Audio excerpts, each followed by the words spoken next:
Hello friends, मैं स्मित मिश्रा आप सभी का एक बार पुनः स्वागत करता हूं अपने चैनल उन्नति IAS वनडे एग्जाम पर। जैसा कि आप सभी जानते हैं, हम उत्तर प्रदेश पुलिस री एग्जाम के लिए रिवीजन क्लास पे चर्चा कर रहे हैं और इस रिवीजन क्लास का आज अगला वीडियो है, 5वां वीडियो है लगभग। इस वीडियो में हम मोस्टली भारत के राष्ट्रपति के संबंध में, भारत के उपराष्ट्रपति के संबंध में और भारत के प्रधानमंत्री के संबंध में चर्चा कर रहे होंगे। अब ये हमारा जो राष्ट्रपति, उपराष्ट्रपति और प्रधानमंत्री का फंक्शन है, ये संविधान के भाग 5 में उल्लेखित है। भाग 4 तक हम पिछली क्लास में डिस्कस कर चुके हैं, जिसमें हमने ये चर्चा की थी कि कौन कौन सी चीजें हैं। भाग 3 में मूल अधिकार, भाग 4 में DPSP और भाग 4 के ए में मूल कर्तव्य। अब जो हमारा आगे आने वाला है वो है भाग 5। भाग 5 होगा और भाग 5 में भी जो हमारे अनुच्छेद होंगे वो अनुच्छेद होंगे अनुच्छेद 52 से अनुच्छेद 151 तक। ठीक है, ये पूरा चलेगा 52 से 151 तक, और जिसमें हम राष्ट्रपति, उपराष्ट्रपति और प्रधानमंत्री के अनुच्छेदों की चर्चा करते हुए लगभग 52 से 75 तक हम चर्चा कर रहे होंगे राष्ट्रपति, उपराष्ट्रपति और प्रधानमंत्री के संबंध में। ठीक है, अब ये तीनों हैं क्या, पहले तो समझ लीजिए। तो जब भी हम किसी सरकार की व्यवस्था को समझते हैं, सरकार कैसी होती है, तो किसी भी सरकार के मुख्यतः 3 अंग होते हैं। सरकार के 3 अंग होंगे, 1, 2 और 3। पहला अंग होगा जिसे हम बोलेंगे कार्यपालिका,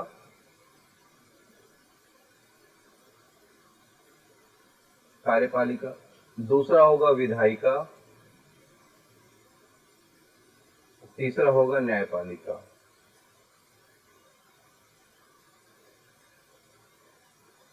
ठीक है, इसके बाद कार्यपालिका में जो हमारे अंग होंगे वो कौन कौन से होंगे, तो यहीं पर हमारे आएंगे राष्ट्रपति, उपराष्ट्रपति, प्रधानमंत्री, मंत्रिपरिषद, महान्यायवादी, ये लोग आ जाएंगे। कहां पर आ जाएंगे? कार्यपालिका में। विधायिका में क्या क्या आएगा भैया? तो विधायिका में आपका आ जाएगा बेसिकली संसद, और संसद के 2 हिस्से आ जाएंगे, एक लोकसभा और दूसरा राज्यसभा।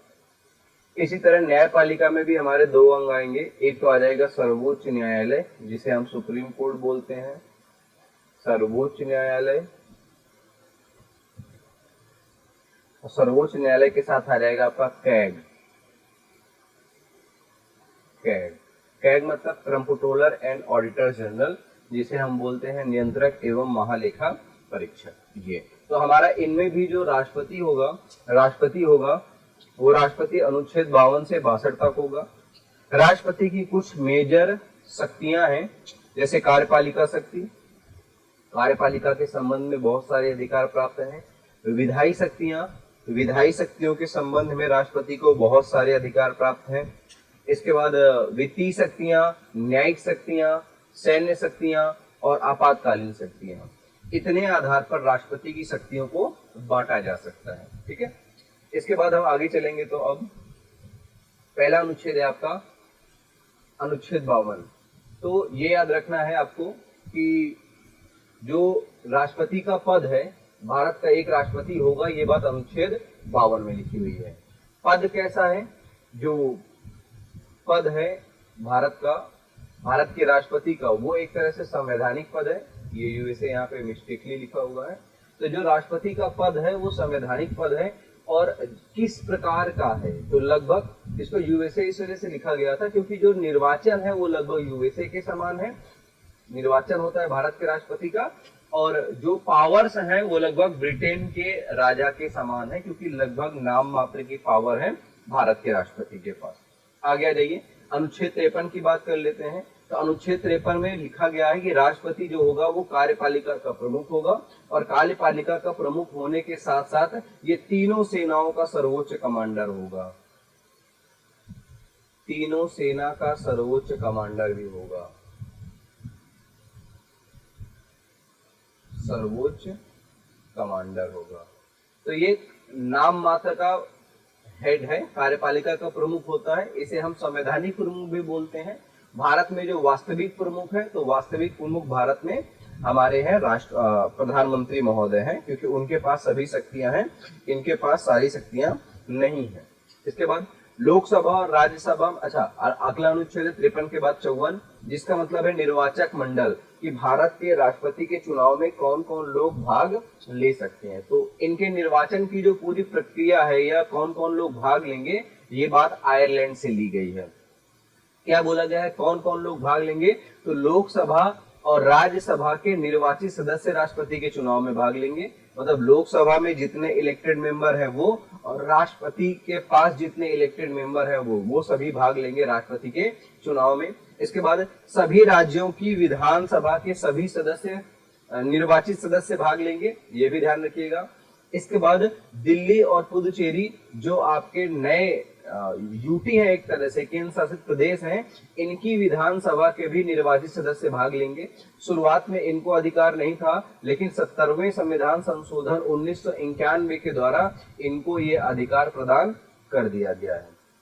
और जम्मू कश्मीर की विधानसभा के निर्वाचित सदस्य अभी राष्ट्रपति के चुनाव में भाग नहीं लेते हैं, लेकिन जब तक राष्ट्रपति का चुनाव होगा तो संभवतः एक अधिनियम या संशोधन बना करके या करके, इनकी अभी तो जम्मू कश्मीर विधानसभा ही नहीं बनी है, तो अभी यहाँ के सदस्य राष्ट्रपति के चुनाव में भाग नहीं लेंगे, लेकिन जैसे ही वहां पर विधानसभा बनेगी तो वहां के सदस्य भी राष्ट्रपति के चुनाव में भाग लेंगे। तो इसलिए हमने इसको एक साथ लिख दिया है, जरा सा ध्यान दीजिएगा। अगला आ जाइए अनुच्छेद 55। अनुच्छेद 55 में क्या दिया, राष्ट्रपति की निर्वाचन प्रक्रिया। बहुत बार ये प्रश्न पूछा जाएगा आपसे कि राष्ट्रपति की निर्वाचन प्रक्रिया क्या है, तो आपको ध्यान में रखना है। राष्ट्रपति की निर्वाचन प्रक्रिया है जो, वो पहली तो एकल संक्रमणीय है, दूसरा टर्म है इसमें समानुपातिक प्रतिनिधित्व, तीसरा है अप्रत्यक्ष, चौथा है गुप्त। ये 4 टर्म है इसमें। एकल संक्रमणीय का मतलब हो जाता है कि भैया इसमें जो लास्ट वाला व्यक्ति होता है, जितने भी प्रत्याशी होते हैं उनमें से जो अंतिम प्रत्याशी होता है उसको लिस्ट से बाहर कर दिया जाता है, उसको राष्ट्रपति के चुनाव की लिस्ट से बाहर कर दिया जाता है, और उसको जितने वोट मिले हैं वो सभी बाकी बटे प्रत्याशियों में बांट दिए जाते हैं। क्योंकि इसमें जो वोटिंग की जाती है वो किसी एक व्यक्ति को नहीं दिया जाता, समानुपात के आधार पर सबको प्राथमिकता के आधार पर वोटिंग की जाती है, इस आधार पे। आगे चुनाव कैसा होता है, अप्रत्यक्ष, इनडायरेक्ट है और गुप्त मतदान प्रणाली है। लगभग भारत में सभी प्रकार की निर्वाचन प्रक्रिया गुप्त ही होती है। अगला जाइए अनुच्छेद 56 में देख लीजिए पदावधि। तो पदावधि कितनी भैया, तो पदावधि 5 साल है, और ये 5 साल कब से होगी, शपथ ग्रहण के दिन से 5 साल। तो राष्ट्रपति शपथ ग्रहण के दिन से के 5 साल अपने पद पर बने रह सकते हैं। तो क्या 5 साल से ज्यादा अपने पद पर बने रह सकते हैं राष्ट्रपति? बिल्कुल, अगर उनका उत्तराधिकारी न आ जाए, उनका एक सेकंड देगा, उनका उत्तराधिकारी चुन करके ना आ जाए।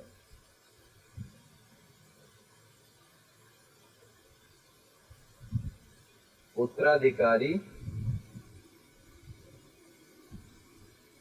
चुनकर ना आ जाए, मतलब जब तक उनका उत्तराधिकारी ना आ जाए तब तक राष्ट्रपति अपने पद पर बने रहेंगे। अब क्या राष्ट्रपति का जो कार्यकाल है वो 5 साल से छोटा भी हो सकता है? बिल्कुल हो सकता है। जैसे अगर उनकी मृत्यु हो जाए या फिर वो इस्तीफा दे दे या फिर उनको महाभियोग के द्वारा हटा दिया जाए, इन स्थितियों में राष्ट्रपति का जो पद है वो 5 साल से क्या हो जाएगा, कम हो जाएगा। चलिए आगे चलते हैं हम। राष्ट्रपति का अनुच्छेद 57 देखते हैं 57। यहाँ पर है पुनः निर्वाचन, मतलब भारत का एक राष्ट्रपति कितनी बार पुनः निर्वाचित हो सकता है। तो आपको याद रखना है भारत के राष्ट्रपति को कितनी भी बार राष्ट्रपति के चुनाव में या राष्ट्रपति का चुनाव लड़ने के लिए अग्रसर रखा गया है।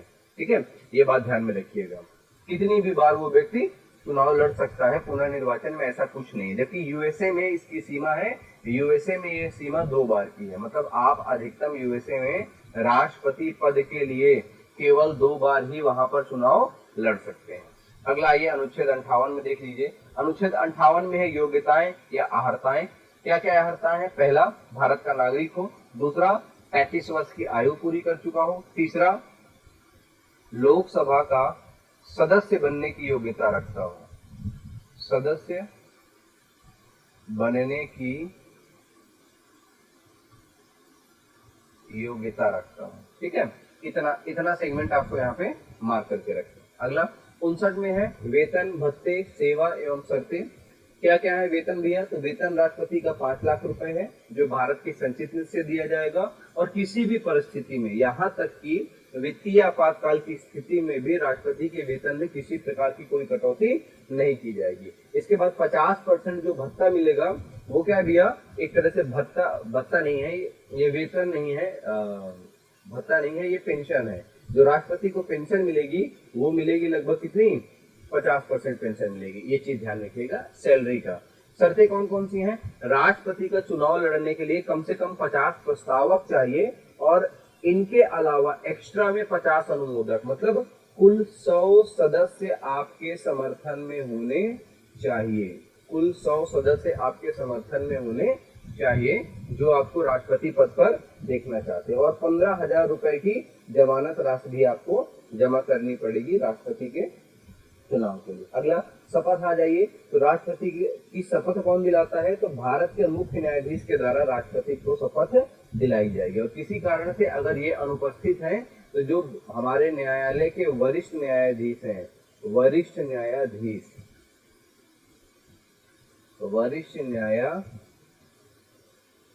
हैं, उनसे ये शपथ दिलाई जाएगी, है ना। अगला आ जाइए 61 में क्या है? 61 में है महाभियोग। महाभियोग दिया है क्या? पहली बात तो ये प्रक्रिया यूएसए से ली गई है, और राष्ट्रपति को उनके पद से, राष्ट्रपति को पद से हटाने की जो प्रक्रिया है, राष्ट्रपति को पद से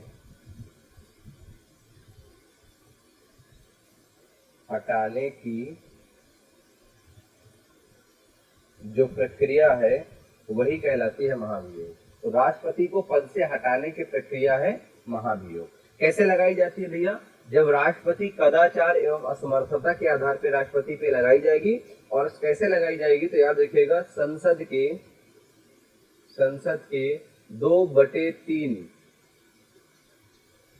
संसद के 2/3 बहुमत से प्रस्ताव पारित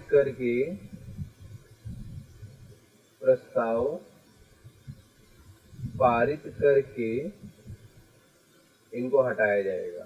ठीक है, ये याद रखिएगा।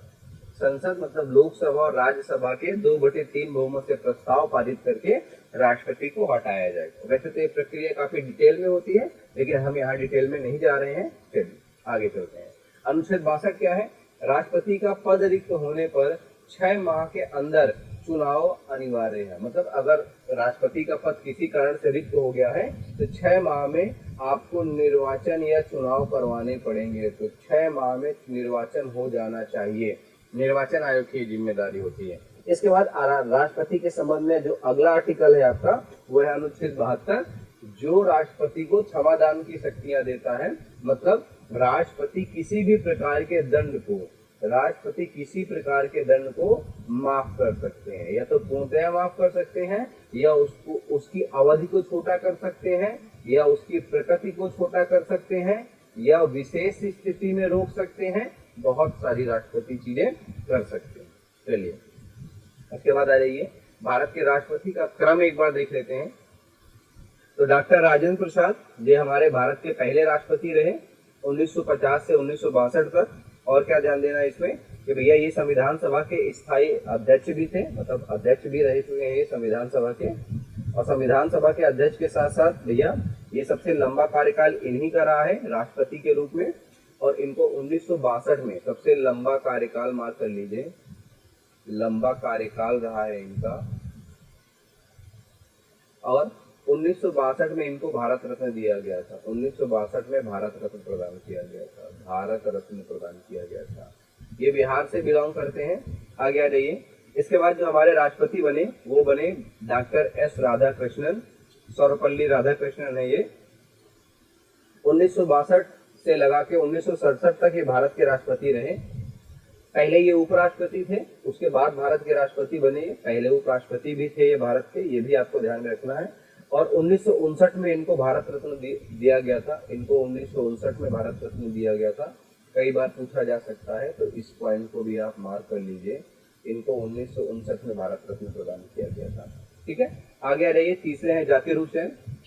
तो ये था 1967 से 1969 तक, लगभग 2 साल ये भारत के उपराष्ट्रपति रहे। और ये पहले मुस्लिम राष्ट्रपति थे। पहले मुस्लिम राष्ट्रपति थे, लेकिन इनका कार्यकाल के दौरान ही देहावसान हो गया। तो इनका कार्यकाल मतलब सबसे छोटा कार्यकाल भी है इनका, सबसे छोटा कार्यकाल है, क्योंकि ये कार्यकाल के समय ही इनकी क्या हो गई थी, मृत्यु हो गई थी। और जैसे इनकी मृत्यु होगी वैसे ही तुरंत एक कार्यवाहक राष्ट्रपति बनेंगे। और पहले कार्यवाहक जो राष्ट्रपति बनेंगे, पहले कार्यवाहक राष्ट्रपति बनेंगे, वो कौन बनेंगे?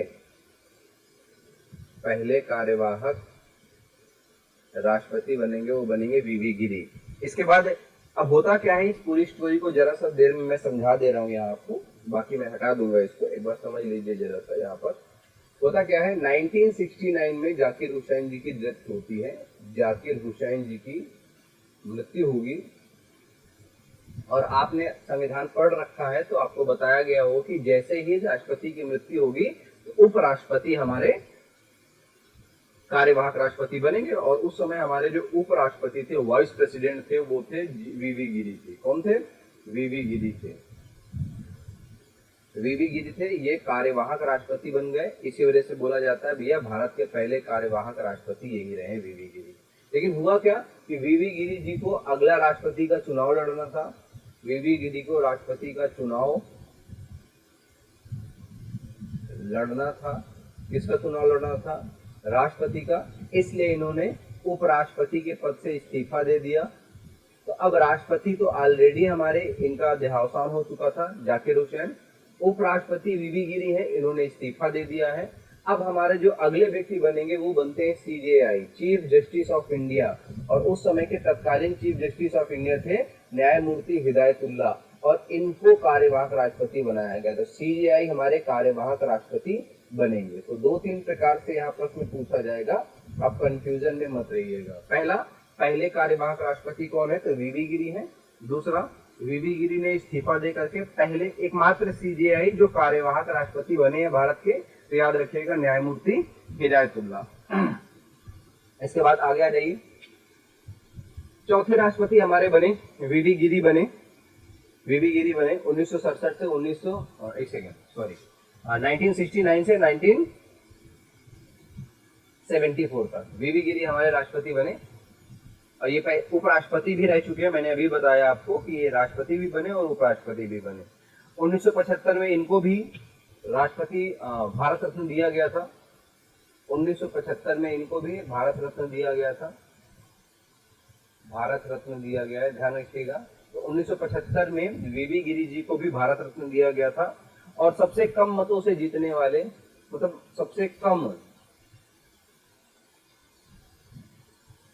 सबसे कम वोटों से जीतने वाले, सबसे कम वोट से जीतने वाले राष्ट्रपति हैं वीवी गिरी। इसके बाद हमारे जो अगले राष्ट्रपति बनेंगे फखरुद्दीन अली अहमद, 74 से 77। ये हमारे दूसरे मुस्लिम राष्ट्रपति हैं। दूसरे मुस्लिम राष्ट्रपति हैं, लेकिन इनका भी देहावसान हो जाएगा। ये इनका भी देहावसान हो जाएगा। देहावसान हो जाएगा। ठीक है, ये चीज ध्यान में रखिएगा। इनका भी देहावसान हो जाएगा। और इनका जैसे ही देहावसान होगा तो बीडी जत्ती हमारे अगले कार्यवाहक बनेंगे। तो ये नेक्स्ट कार्यवाहक बनेंगे, याद रखिएगा। तो कार्यवाहक में 3 नाम आपको याद रखने हैं, अच्छे से ध्यान में रखिएगा। ठीक है, बीडी जत्ती बनेंगे जब जाकिर हुसैन जी की क्या हो जाएगी, फखरुद्दीन अली अहमद जी की क्या हो जाएगी, डेथ हो जाएगी। अगला आ जाइए। और इन्हीं के फखरुद्दीन अली अहमद के टाइम पर ही इंदिरा गांधी के द्वारा 25 जून 1975 को आपातकाल आपातकाल की घोषणा कराई गई थी, जो आंतरिक अशांति पे लगा था, जो काफी कंट्रोवर्शियल भी है। अगला ये छठवां में देख लीजिए, अगले राष्ट्रपति बनेंगे हमारे नीलम संजीव रेड्डी। पहला तो पॉइंट इसमें लिख लीजिए, सबसे कम उम्र के राष्ट्रपति हैं ये, कम उम्र के राष्ट्रपति हैं, ये चीज देख लीजिएगा। दूसरा, निर्विरोध चुने गए थे ये, निर्विरोध चुने गए थे ये भी ध्यान रखिएगा, ये भी इंपॉर्टेंट है। तो सबसे कम उम्र के राष्ट्रपति हैं और निर्विरोध चुने गए थे। बाकी ये लोकसभा के अध्यक्ष भी हैं, लोकसभा के अध्यक्ष भी रह चुके हैं ये, और लोकसभा के अध्यक्ष रहने के साथ ये सीएम भी थे आंध्र प्रदेश के। इतनी चीजें आपको इनसे ध्यान रखनी है नीलम संजीव रेड्डी से। नीलम संजीव रेड्डी के बाद 82 में इनका कार्यकाल पूरा हो गया, तो 1982 से 1987 तक हमारे अगले राष्ट्रपति बने ज्ञानी जैल सिंह। अब ज्ञानी जैल सिंह ने क्या किया, सबसे पहला काम तो क्या किया है, पहली बार वीटो पावर का यूज किया है। ये आपको ध्यान में रखना है, कई बार ये प्रश्न वनडे एग्जाम में पूछा गया है कि पहली बार वीटो पावर का प्रयोग करने वाले राष्ट्रपति कौन थे, तो याद रखिएगा, हाँ, इन्हीं के समय ज्ञानी जैल सिंह थे। उसके बाद ज्ञानी जैल सिंह के बाद जो अगले राष्ट्रपति बने आर वेंकट रमन बने 1987 से 1992 में। ये भी उपराष्ट्रपति रह चुके हैं भारत के, है ना, ये भी ध्यान रखिएगा। और ये सबसे अधिक उम्र में बने, सबसे अधिक उम्र में भारत के राष्ट्रपति बने, मतलब मोस्ट क्या बोलते हैं उसको, मैक्सिमम एज पे ये क्या बने, भारत के राष्ट्रपति बने आर वेंकट रमन। और इन्होंने अपने टाइम पीरियड में 4 पीएम के साथ काम किया है, 4 पीएम के साथ कार्य किया है, ये बात याद रखिएगा, पूछा जाएगा। 4 पीएम के साथ कार्य किया है, 4 पीएम, 4 प्रधानमंत्री के साथ कार्य किया है आर वेंकट रमन ने, ठीक है, ध्यान में रखिएगा। अगला, शंकर दयाल शर्मा 1992 से 1997 तक भारत के राष्ट्रपति रहे हैं। उसके बाद के आर नारायण 1997 से 2002 तक भारत के राष्ट्रपति रहे हैं। जिनमें जो जो उपराष्ट्रपति रहे हैं इनमें साफ साफ लिखा हुआ है कि ये लोग भारत के उपराष्ट्रपति भी रह चुके हैं। इसके बाद 2002 से 2007 के बीच हमारे जो उपराष्ट्रपति रहे हैं, मिसाइल मैन के नाम से काफी फेमस व्यक्ति हैं, डॉक्टर एपीजे अब्दुल कलाम 2002 से 2007 के बीच भारत के राष्ट्रपति के रूप में इन्होंने काम किया है। तीसरे मुस्लिम राष्ट्रपति रहे हैं भारत के ये भी आपको ध्यान में रखना है।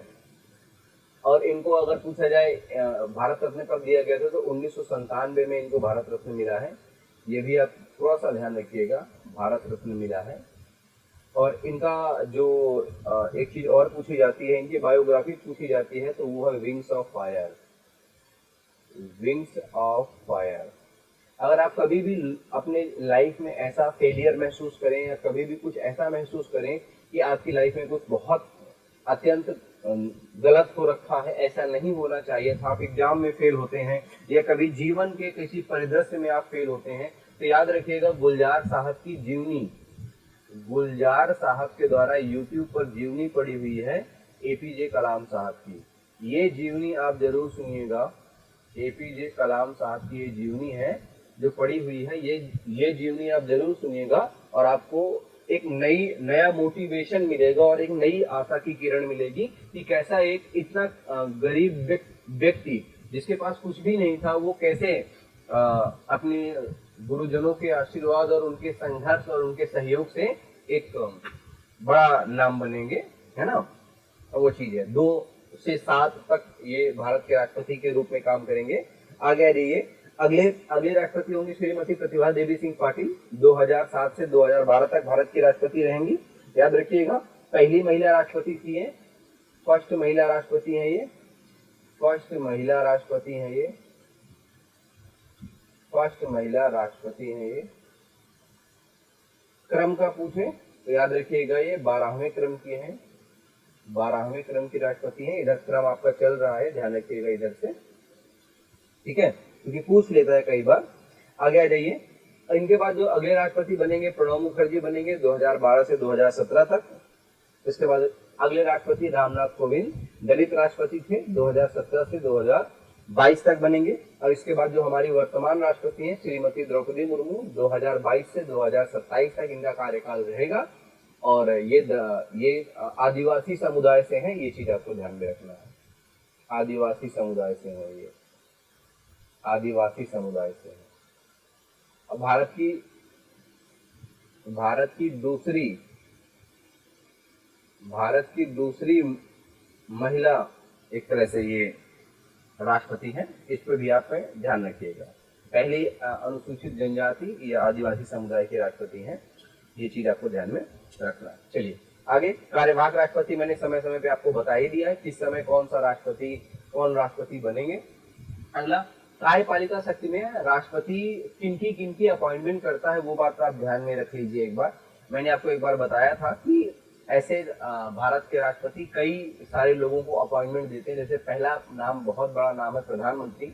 याद रखिएगा, भारत में जो प्रधानमंत्री का पद होता है, ये पीएम होते हैं, उनका चुनाव नहीं होता।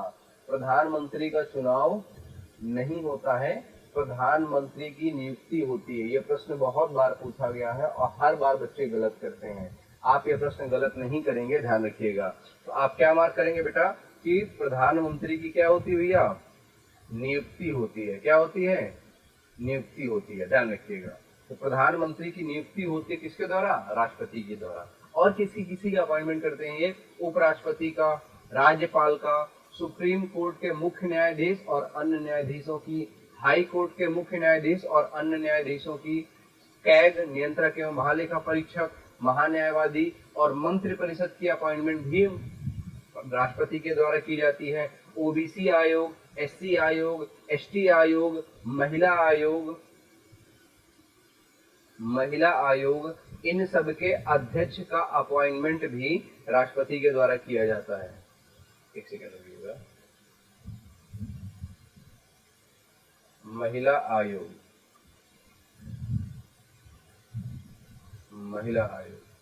आगे, यूपीएससी के अध्यक्ष और उपाध्यक्ष या अन्य सदस्य, महिला आयोग को लिखे हुए, निर्वाचन आयोग के अध्यक्ष और अन्य सदस्य, वित्त आयोग, आईएएस, आईपीएस, आईएफएस, आईओफए, आरआईएस, आईआरएस और भी बहुत सारे सर्विसेज हैं जो लोक सेवा आयोग में आती हैं आपकी, है ना। जैसे आईपीएस, इंडियन पुलिस सर्विसेज, एक आईपीएस और होता है, Indian postal services, IAS, Indian administrative services, IFS, Indian foreign services, Indian forest services, IRS, Indian revenue services, IRS, Indian rail services और भी बहुत सारी सर्विसेज हैं जो अखिल भारतीय सेवाओं से संबंधित है। इसके बाद राष्ट्रपति हमारा समाप्त हो गया। अगला सेगमेंट आ जाएगा हमारा उपराष्ट्रपति का, जो अनुच्छेद 63 से लगा के अनुच्छेद 71 तक जाएगा। तो अनुच्छेद 63 क्या कहता है कि भारत का एक उपराष्ट्रपति होगा। जैसे अनुच्छेद 52 ने कहा कि भारत का एक राष्ट्रपति होगा, तो वैसे ही अनुच्छेद 63 कहता है कि भारत का एक उपराष्ट्रपति होगा। और ये प्रश्न बहुत बार रिपीट हुआ है कि उपराष्ट्रपति का पद कहाँ से लिया गया है, तो याद रखिएगा इसे यूएसए से लिया गया है। इसके बाद अनुच्छेद 64 ये बताता है कि भारत का जो उपराष्ट्रपति होगा वो राज्यसभा का पदेन सभापति होगा, मतलब राज्यसभा का सभापति होगा या पदाधिकारी होगा भारत के उपराष्ट्रपति जो होंगे। इसके बाद अनुच्छेद 65 में क्या है, राष्ट्रपति अगर अनुपस्थित रहते हैं तो उपराष्ट्रपति जो है ये कार्यवाहक राष्ट्रपति का कार्यभार संभालेंगे। अभी हमने देखा जब बीबी गिरी की मृत्यु हुई या फिर उनके साथ साथ फखरुद्दीन अली अहमद की डेथ हुई, तब दोनों की ही डेथ में हमारे कार्यवाहक राष्ट्रपति के रूप में उपराष्ट्रपति ने कार्य किया। वही चीज यहाँ पर है। अगला 66 का पहला अनुच्छेद कहता है इनकी निर्वाचन प्रक्रिया कैसे होगी, तो संसद के दोनों सदनों के द्वारा इनका निर्वाचन करवाया जाएगा, मतलब वोटिंग कराई जाएगी। ठीक है, वोटिंग प्रक्रिया सेम है, एकल संक्रमणीय, समानुपातिक प्रतिनिधित्व, अप्रत्यक्ष एवं गुप्त मतदान प्रणाली। ठीक है, आगे 66 में क्या भैया, 66 का 1 हो गया, 66 का 3 हो गया।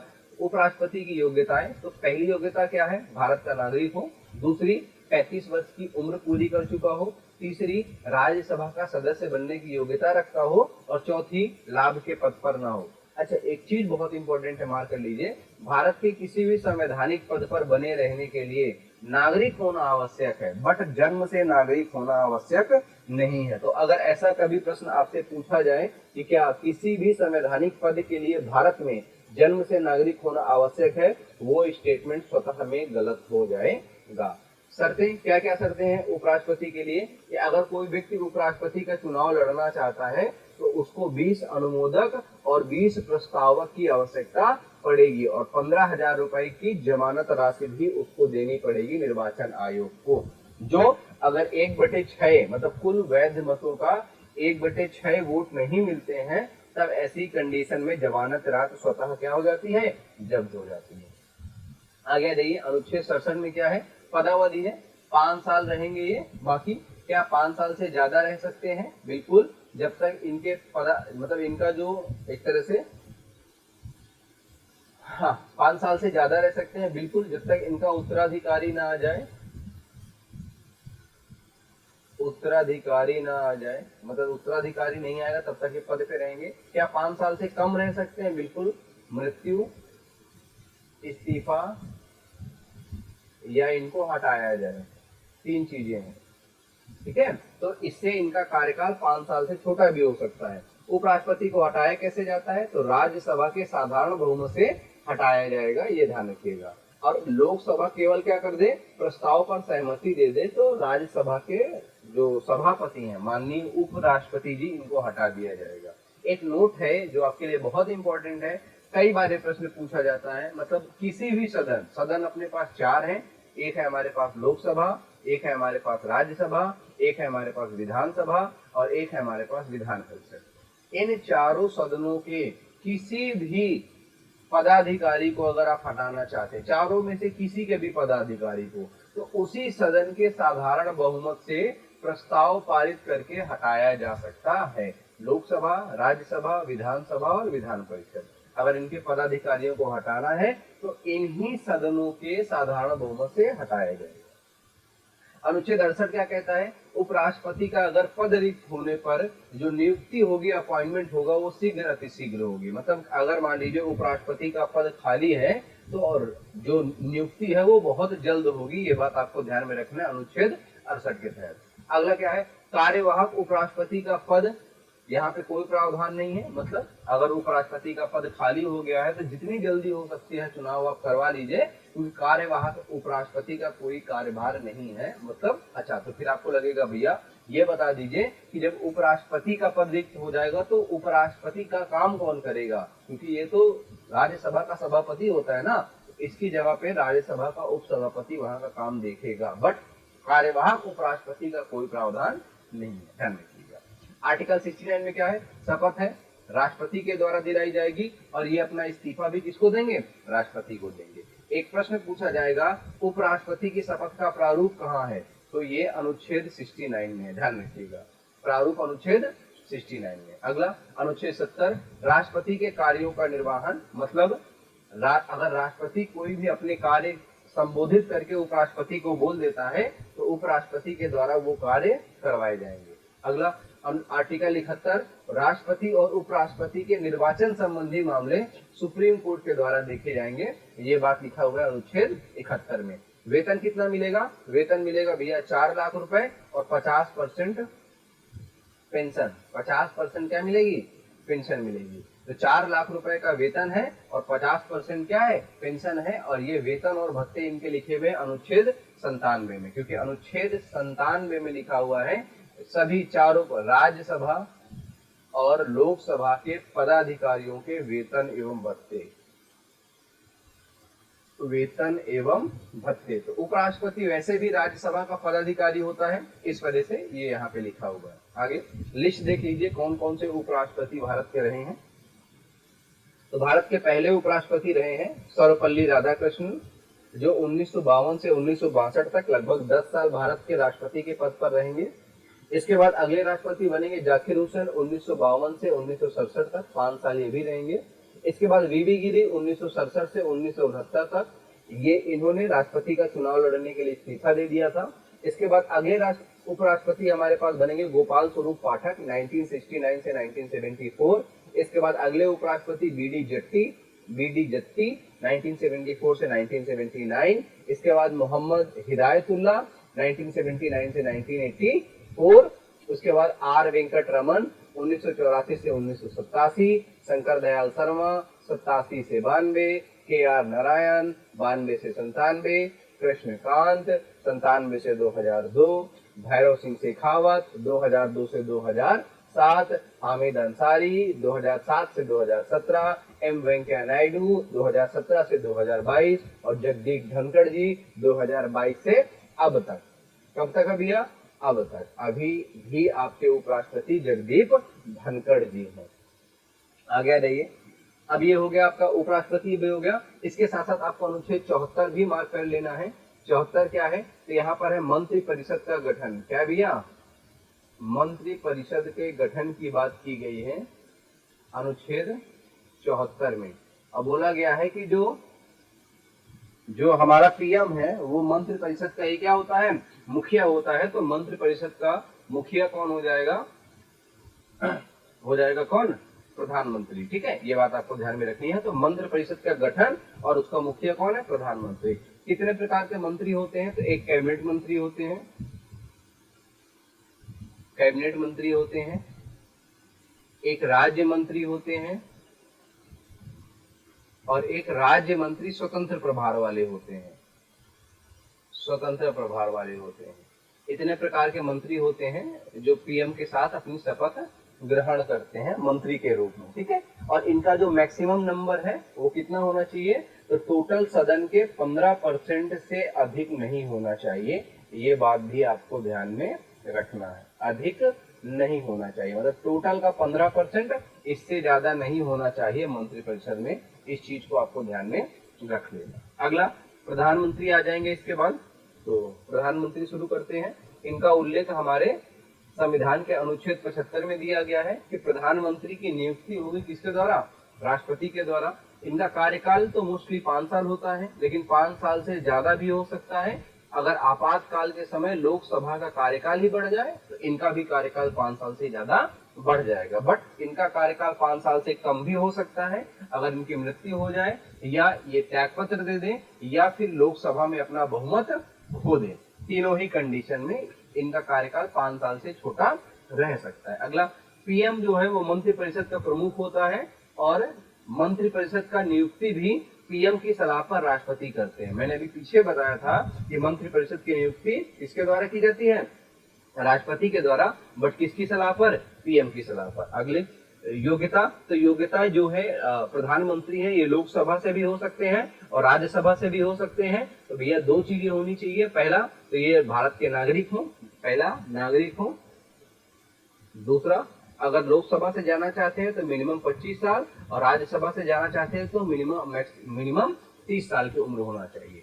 कोई भी व्यक्ति जो लोकसभा और राज्यसभा का सदस्य नहीं है वो 6 माह तक मंत्री के पद पर बना रह सकता है, चाहे उसे मंत्री बना दिया जाए, चाहे उसे पीएम बना दिया जाए और चाहे उसे सीएम बना दिया जाए। लेकिन उसको 6 माह के अंदर सदस्यता ग्रहण करनी पड़ेगी अगर वो आगे पीएम के पद पर या जिस भी पद पर वो आसीन है उस पद पर रहना चाहता है, तो अन्यथा उसको उस पद से इस्तीफा देना पड़ जाएगा। इसके बाद भारत के कुछ प्रमुख प्रधानमंत्री हैं, उनका कार्यकाल देख लीजिए। भारत के पहले प्रधानमंत्री पंडित जवाहरलाल नेहरू 1947 से 1964 तक। इनके टाइम पे याद रखिएगा।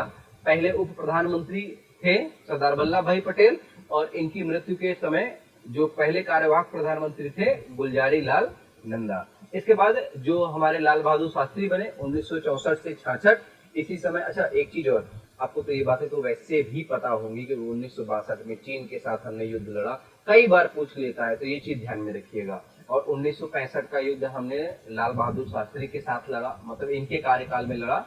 तो 1964 से 1966 तक। और एक प्रश्न पूछा जाएगा, एक ऐसा प्रधानमंत्री बता दीजिए जिनकी मृत्यु भारत के बाहर हुई है।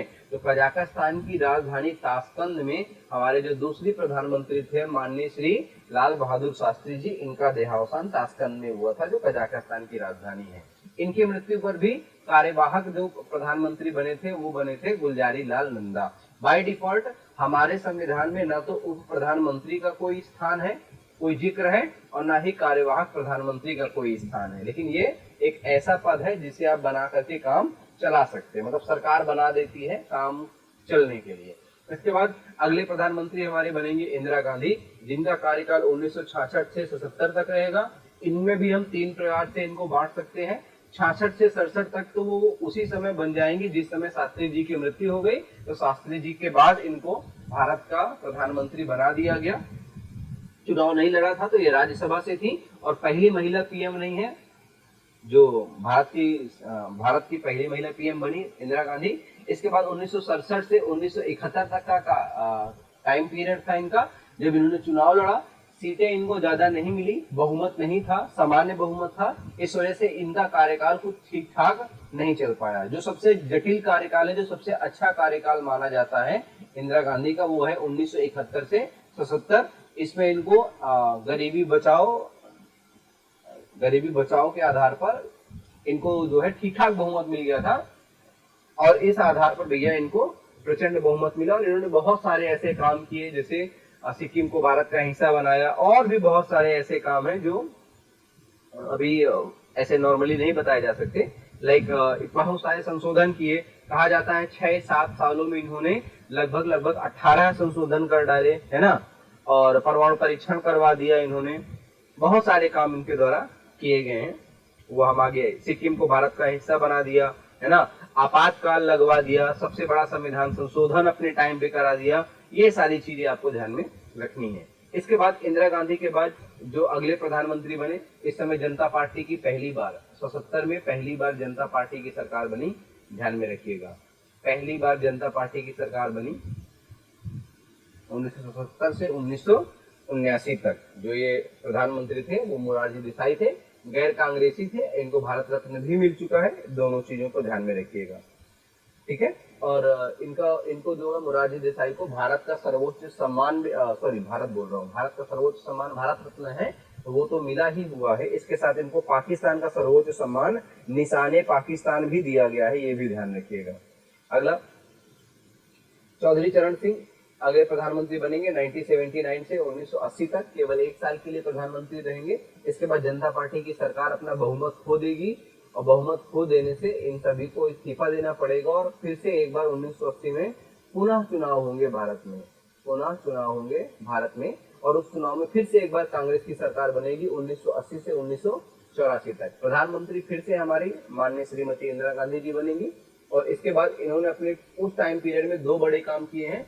ऑपरेशन ब्लू स्टार, आतंकवादियों का दमन करने के लिए इन्होंने ऑपरेशन ब्लू स्टार चलवाया था, और ऑपरेशन मेघदूत, दोनों 1984 में चलाए थे, सियाचिन को मुक्त करवाने के लिए। ये आतंकवाद का दमन जो है वो पंजाब वाले क्षेत्र में मोस्टली हुआ था, पंजाब वाले क्षेत्र में हुआ था। और पंजाब वाले क्षेत्र में आतंकवाद का दमन हुआ तो कहा जाता है इन्होंने गुरुद्वारे में जो है अपनी जो पुलिस या आर्मी के जवान है उनको गुरुद्वारे में प्रवेश करने की अनुमति प्रदान कर दी थी, और इसी से क्षुब्ध होकर के काफी सारे सिख समुदाय के लोग आहत हुए। इससे काफी सारे सिख भाइयों की मृत्यु भी हो गई, क्योंकि जब भी आर्मी घुसेगी तो जाहिर सी बात है सामने से दुश्मन गोली चलाएंगे तो कुछ गोली ये भी चलाएंगे। तो आपसी मुठभेड़ में सिख समुदाय के कुछ लोगों की हत्या हो गई, और सिख समुदाय ने अपना बदला लेने के लिए इंदिरा गांधी पे उनके ही अंगरक्षकों के द्वारा गोली चला दी गई थी। बाद में इनकी 1984 में ही इंदिरा गांधी जी की डेथ हो गई।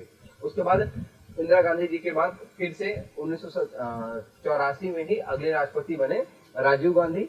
राजीव गांधी के बाद अगले राष्ट्रपति बनेंगे राजीव गांधी की 1989 में चुनाव प्रचार के दौरान LTTE लिट्टे जो समूह है ना, लिट्टे समूह ने इनकी हत्या करवा दी थी। ये चीज आपको थोड़ा सा ध्यान रखना है। लिट्टे समूह के द्वारा इनकी क्या करवा दी गई थी? हाँ, श्रीलंका का ये समूह है, LTTE होता है, आपने कभी ना कभी पढ़ रखा होगा। नहीं पढ़ रखा है तो आप हमारे अगले चैनल पर, दूसरा चैनल है, उस चैनल पर आकर के ये चीज पढ़ सकते थे। लिट्टे समूह पर आप आकर के क्या कर सकते हैं? लिट्टे समूह के द्वारा इनकी हत्या कराई गई, और ये समूह श्रीलंका का था। कहाँ का था? श्रीलंका था।